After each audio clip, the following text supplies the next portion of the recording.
Global equity markets continue to trade near record levels. Volatility remains historically subdued, and policy messaging from central banks still emphasizes stability and gradual adjustment.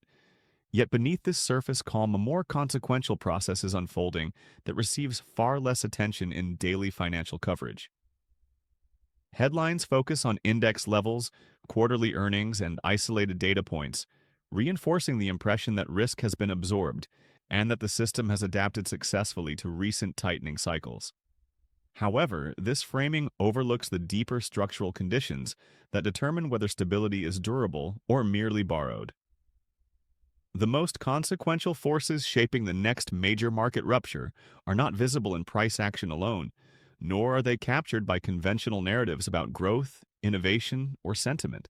They reside in liquidity behavior, institutional positioning, balance sheet constraints, and the timing of exits occurring quietly while participation remains broad.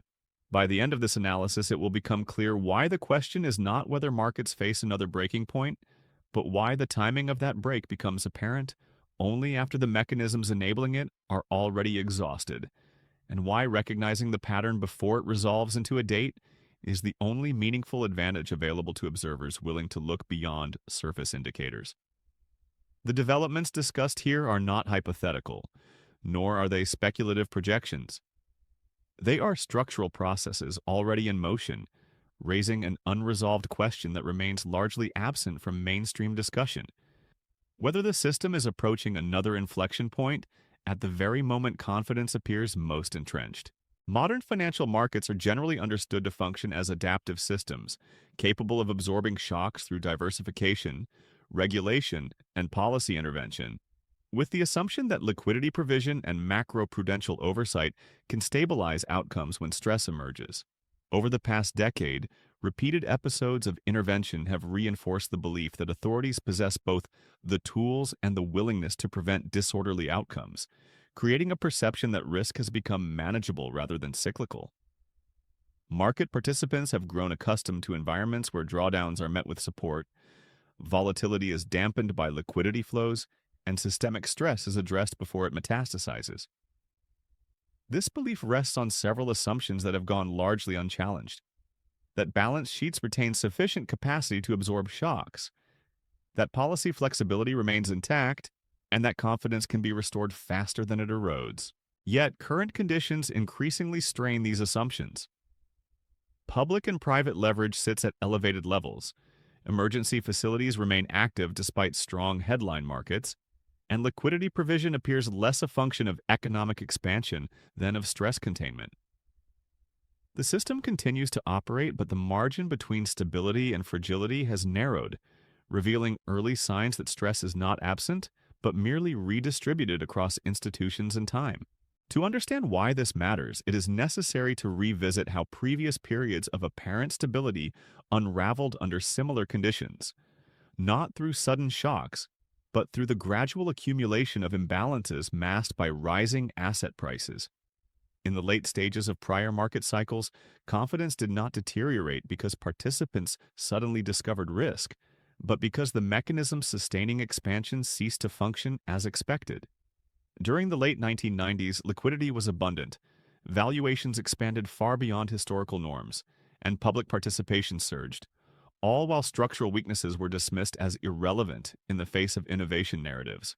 When monetary conditions shifted, the same mechanisms that had amplified gains reversed direction, revealing that stability had depended less on fundamentals than on continuous capital inflows. A similar pattern emerged in the years following the global financial crisis, where extraordinary policy accommodation stabilized markets but also entrenched dependencies that reemerged during periods of tightening.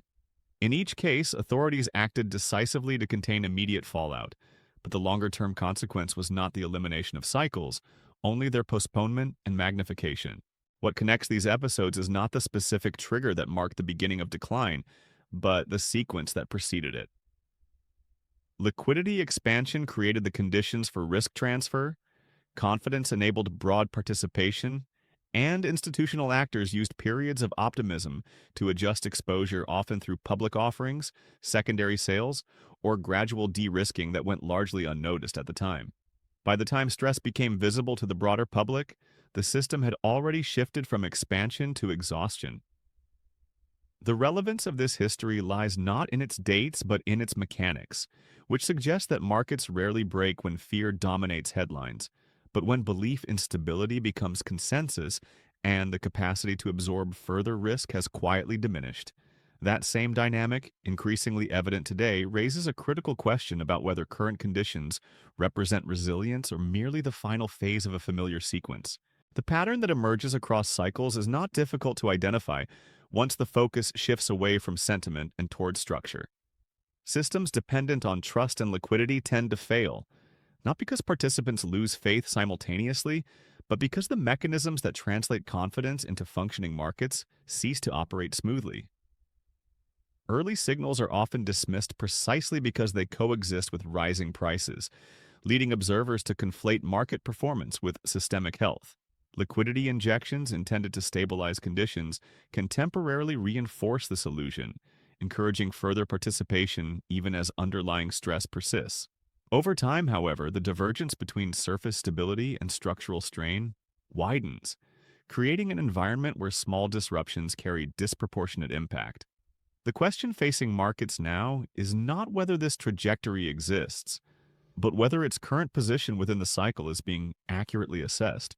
What distinguishes the present environment from prior episodes is not merely scale, but constraint. Unlike earlier periods, buffers that once absorbed shocks have been partially depleted, policy flexibility is constrained by inflationary pressures, and global coordination has fractured under geopolitical and economic realignment. Fiscal space is narrower, balance sheets are more leveraged, and supply-side rigidity limits the effectiveness of demand-side solutions. These conditions significantly reduce the range of viable responses available when stress intensifies, raising the risk that interventions will arrive later or prove less effective than in previous cycles. Contemporary examples already illustrate this limitation, as policy actions increasingly aim to manage consequences rather than resolve underlying imbalances, suggesting that conventional tools may no longer suffice to arrest momentum once confidence begins to erode. As these pressures converge, attention turns to the near-term window, during which outcomes become increasingly path-dependent.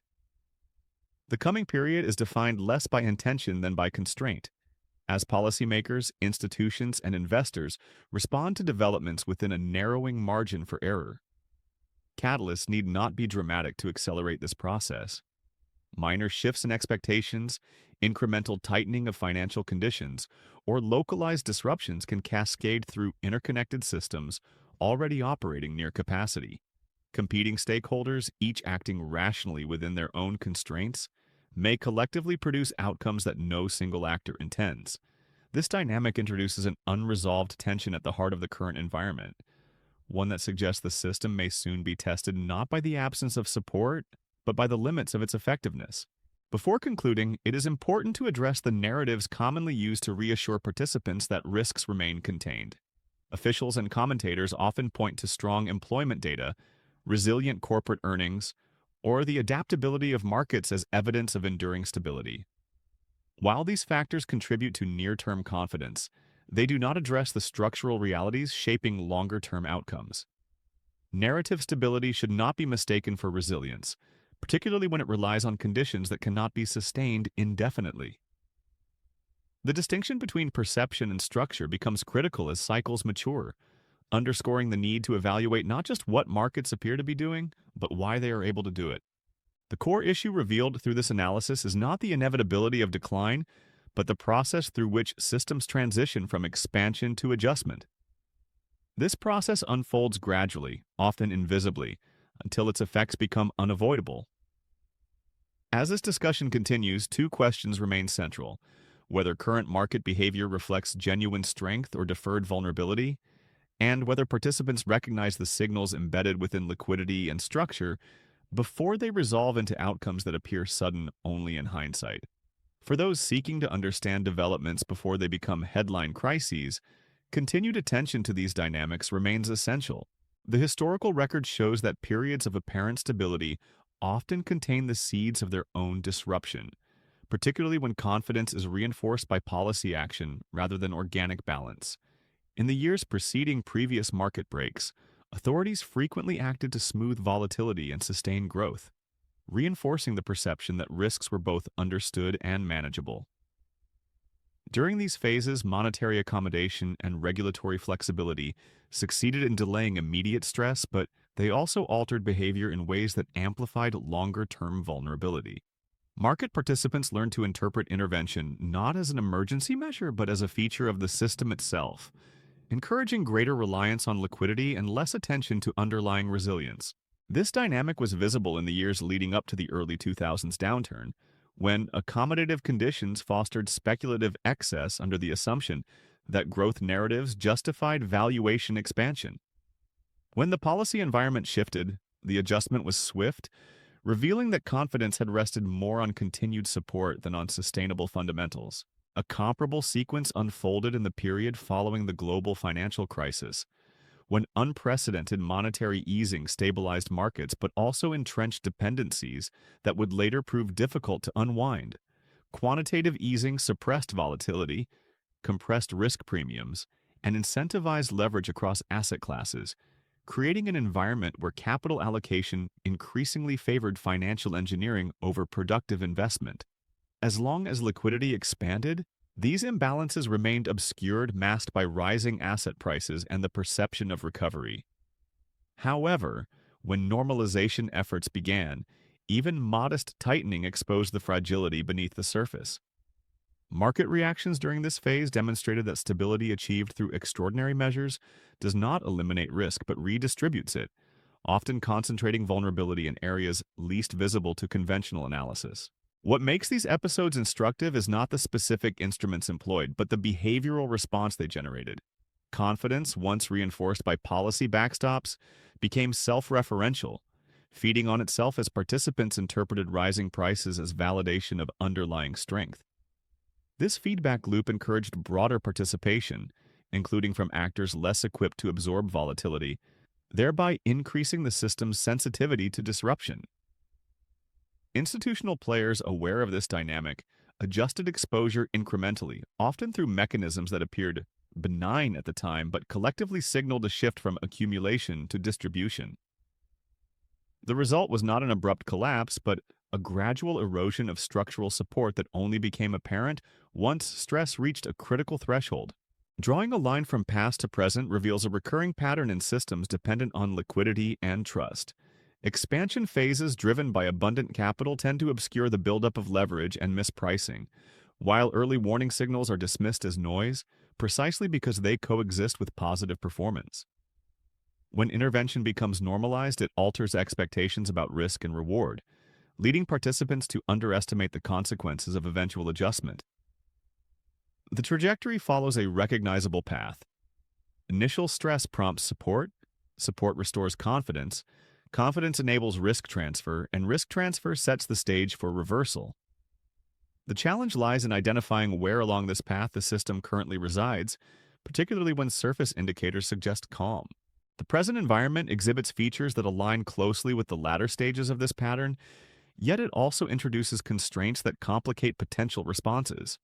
Unlike earlier periods, policymakers now operate within tighter bounds, constrained by inflationary pressures, elevated debt levels, and diminished political consensus. Fiscal interventions face scrutiny over sustainability, while monetary tools risk unintended consequences if deployed aggressively.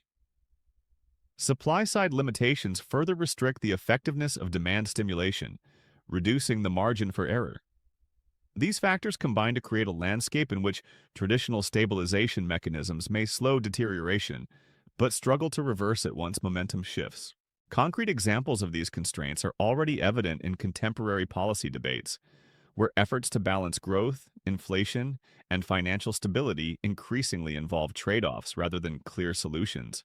Market participants sense this tension, even if it is not explicitly acknowledged, leading to behavior that reflects caution beneath outward optimism. Liquidity remains available, but its distribution has become uneven, favoring established actors while leaving marginal participants exposed. This unevenness introduces fragility, as stress in one segment can propagate through interconnected channels more quickly than anticipated. As attention turns to the near-term horizon, the convergence of these pressures becomes more pronounced. The coming period is characterized by heightened sensitivity to incremental changes, where small deviations from expectation can trigger outsized responses. Catalysts need not be dramatic. Shifts in funding conditions, regulatory adjustments, or geopolitical developments can interact with existing vulnerabilities to accelerate outcomes. Stakeholders operating under divergent incentives may respond in ways that collectively amplify stress, transforming localized issues into systemic challenges. In such an environment, outcomes are shaped less by deliberate strategy than by constraint-driven reactions, raising the stakes for timely recognition of structural signals. Common reassurances offered during this phase often focus on resilience metrics that capture only part of the picture. Strong headline indicators and adaptive market behavior are cited as evidence that risks are contained. Yet these arguments overlook the distinction between short-term functionality and long-term stability. Systems can continue to operate effectively even as their capacity to absorb shocks diminishes, creating a false sense of security. The management of narrative stability becomes increasingly important, as confidence itself serves as a stabilizing force, even when underlying conditions warrant caution. The analysis thus far underscores that the core issue is not the identification of a singular trigger, but the recognition of a process already underway. Markets do not break because participants expect them to, but because the structures supporting expansion reach their limits. As this process unfolds, the critical questions shift from prediction to preparation, from forecasting dates to understanding exposure. Whether current conditions represent the final phase of expansion or merely a pause remains uncertain, but the mechanisms driving eventual adjustment are becoming clearer. At this stage of the cycle, pressure no longer builds evenly across the system, but concentrates in areas where assumptions about continuity are most deeply embedded. Markets may still function smoothly, prices may remain elevated, and official communication may continue to emphasize balance and patience. Yet the underlying mechanics reveal a growing dependence on conditions remaining favorable. Liquidity, while still present, begins to lose its expansive quality, no longer accelerating fast enough to absorb new layers of risk being added to the system. This subtle shift is often overlooked because it does not immediately manifest as falling prices or visible stress. Instead, it appears as a change in behavior, where markets respond less decisively to positive information and become increasingly reactive to uncertainty. The system enters a phase where stability is maintained not by fresh inflows of confidence, but by the absence of aggressive selling, a distinction that carries profound implications for what follows. As this environment develops, the balance between voluntary participation and forced behavior begins to change. During expansionary phases, investors act primarily by choice, allocating capital based on expectations of return and perceived opportunity. However, when conditions tighten incrementally, leverage accumulated during periods of easy liquidity starts to impose constraints. Risk management frameworks, margin requirements, and funding agreements introduce non-negotiable thresholds that transform price movements into obligations. Selling, once a strategic decision, becomes a mechanical response. This transition does not occur abruptly, nor does it affect all participants simultaneously, but it fundamentally alters market dynamics. The presence of leverage ensures that declines, once initiated, tend to accelerate regardless of sentiment, because the system itself begins to remove discretion. This is the phase in which misconceptions about market resilience become most dangerous. Observers often interpret sideways movement or shallow pullbacks as evidence of consolidation, reinforcing the belief that underlying strength remains intact. In reality, such behavior frequently reflects the absorption of demand by distribution, as early participants reduce exposure methodically while public interest remains elevated. Prices may hold, but momentum fades, breadth narrows, and sensitivity to external events increases.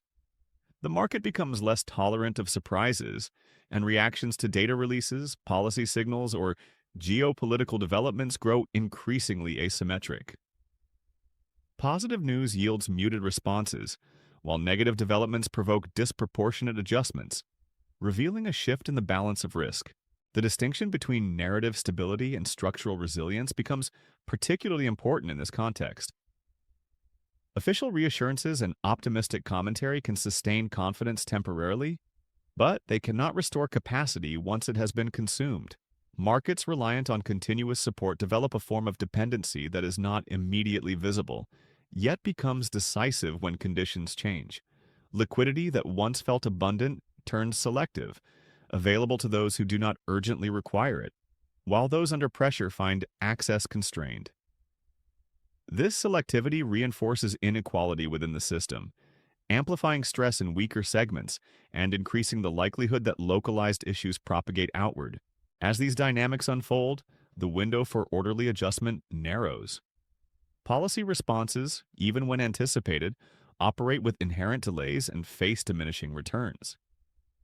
The effectiveness of intervention depends not only on scale but on timing and credibility, both of which are increasingly difficult to sustain in a fragmented global environment.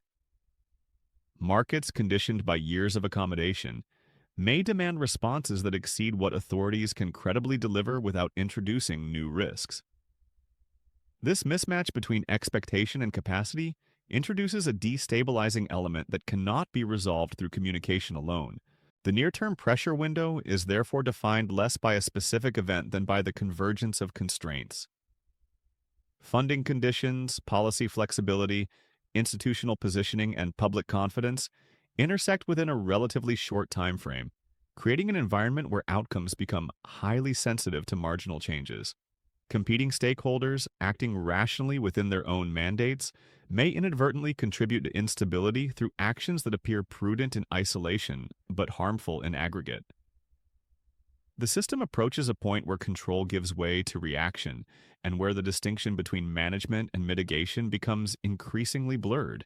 In this phase, it is common to hear arguments that emphasize adaptability, diversification, or innovation as buffers against disruption.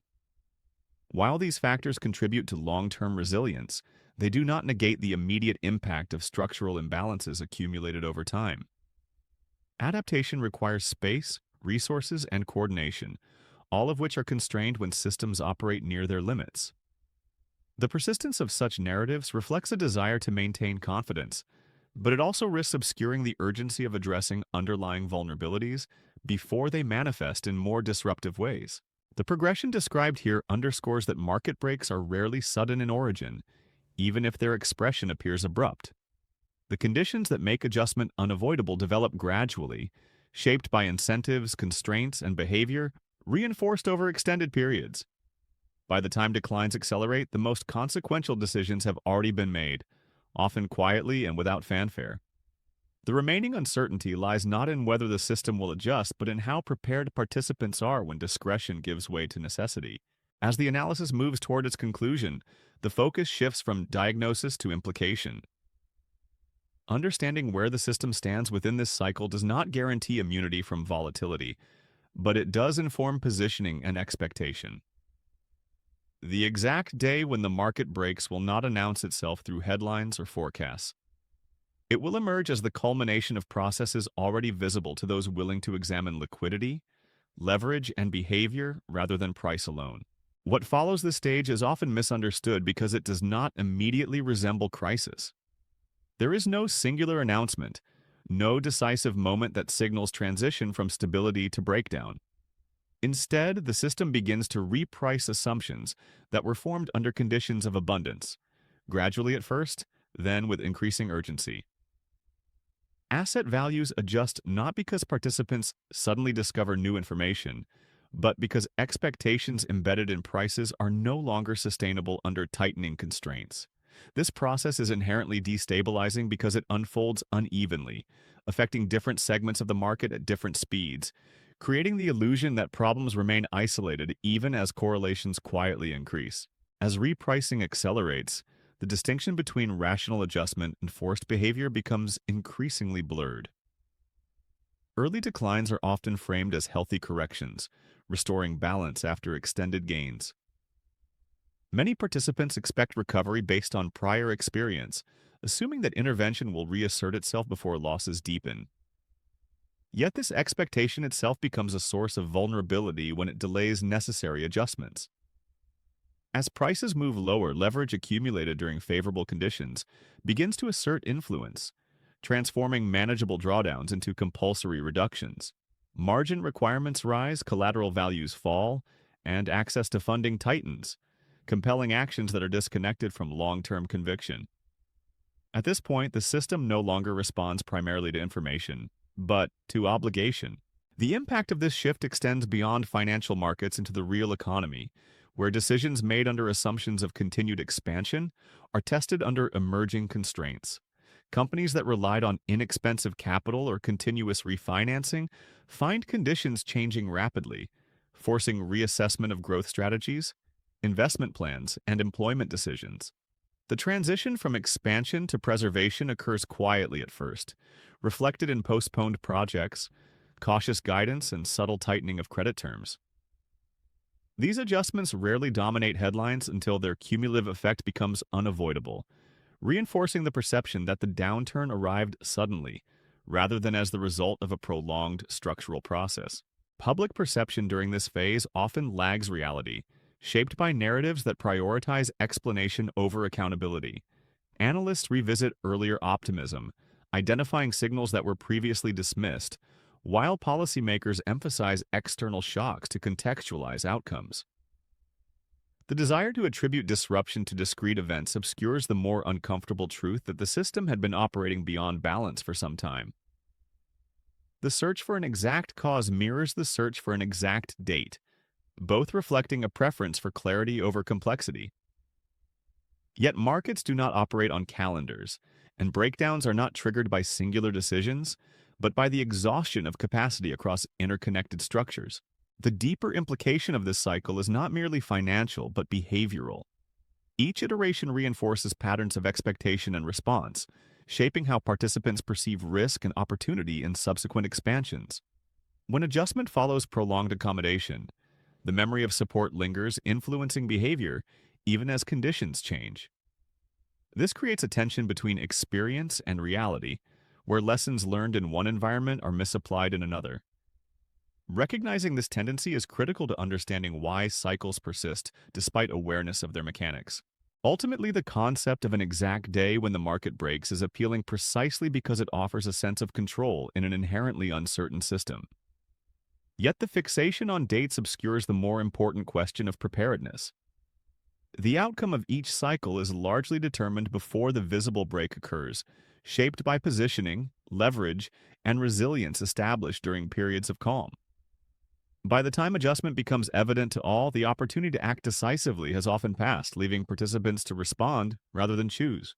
The analysis presented here reveals that the market does not break at random, nor does it collapse without warning. The signals are present long before outcomes crystallize, embedded in liquidity behavior, institutional decisions, and structural constraints that operate independently of sentiment. Understanding these dynamics does not eliminate risk, but it reframes it, shifting focus from reaction to anticipation, from prediction to preparation. Two questions therefore remain as this cycle continues to evolve. The first is whether current market stability reflects genuine strength or deferred vulnerability sustained by diminishing capacity. The second is whether observers will recognize the significance of structural signals before they resolve into outcomes that appear sudden only in retrospect. For those seeking continued analysis of developments that unfold quietly before they dominate headlines, staying engaged with these underlying mechanisms remains essential. The next phase will not announce itself, and it will not wait for consensus. It will emerge from processes already underway, rewarding those who understood the pattern before the calendar made it undeniable.